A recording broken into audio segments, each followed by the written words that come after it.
सोचिए, जब भी अंधेरा होता है, इंसान सबसे पहले किसकी तलाश करता है? प्रकाश की।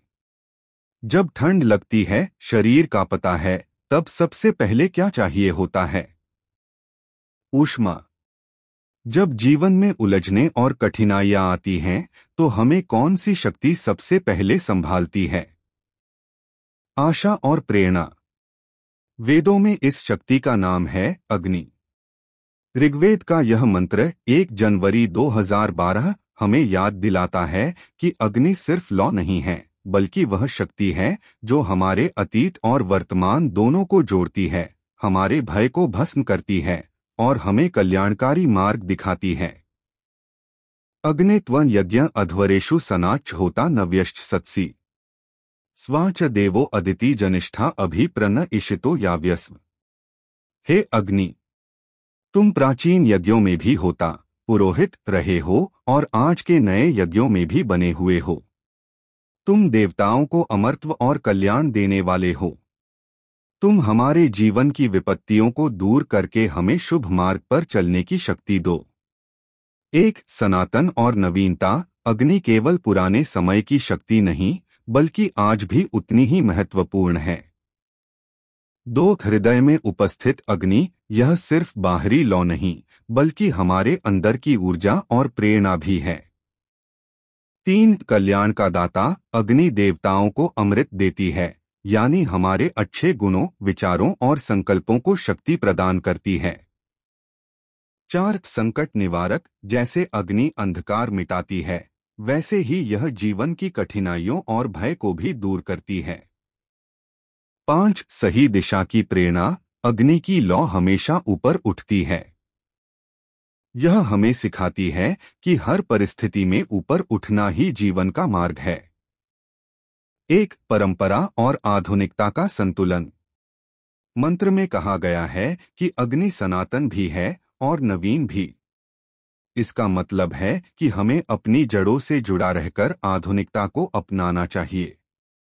उदाहरण, हम तकनीक का उपयोग करें, लेकिन उसमें नैतिकता और संस्कृति को न भूलें। दो कठिनाइयों से सामना। जैसे अग्नि अंधकार को मिटा देती है, वैसे ही हम अपने जीवन में नकारात्मक विचारों को सकारात्मकता से हटा सकते हैं। अगर असफलता आए, तो अग्नि की तरह उसे भस्म करके नए उत्साह से शुरुआत करनी चाहिए। तीन प्रेरणा और उत्साह की लौ। हर इंसान के भीतर एक अग्नि होती है, मेहनत करने की, सपनों को पूरा करने की, आगे बढ़ने की। अगर यह लौ बुझ जाए तो जीवन ठंडा और अंधकारमय हो जाता है। इसलिए रोज खुद को प्रेरित करना जरूरी है। चार ऊपर उठने का संदेश। अग्नि की लौ हमेशा ऊपर उठती है। इसका अर्थ है कि चाहे परिस्थितियां कैसी भी हों, हमें जीवन में हमेशा प्रगति की ओर बढ़ना चाहिए। गलत रास्तों से बचना और सही दिशा चुनना ही सच्चा यज्ञ है। पांच अमृत और कल्याण का प्रतीक। अग्नि देवताओं को अमृत देती है। आज के जीवन में इसका अर्थ है सद्गुणों, मेहनत और अच्छे कर्मों को शक्ति देना। जब हम अच्छे कार्य करते हैं, तो उनका फल सिर्फ हमें ही नहीं, बल्कि समाज को भी मिलता है। यही अमृत है।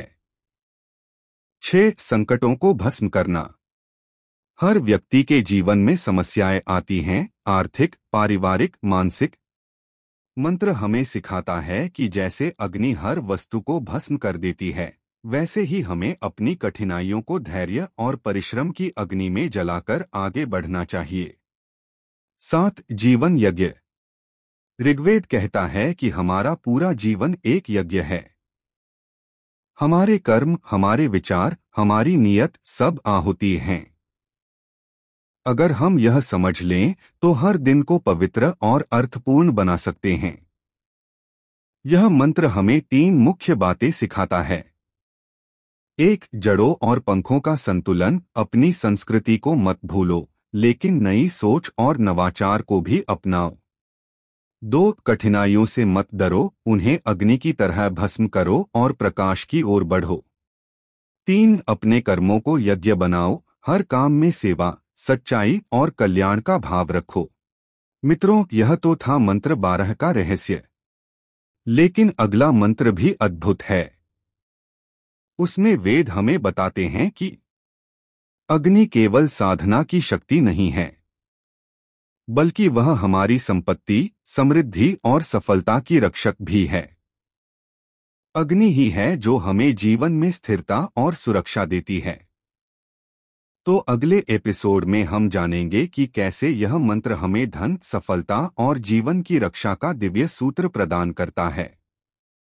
इसलिए चैनल को सब्सक्राइब जरूर करें, वीडियो को लाइक और शेयर करें ताकि यह ज्ञान हर किसी तक पहुंचे। जय वेद, जय सनातन।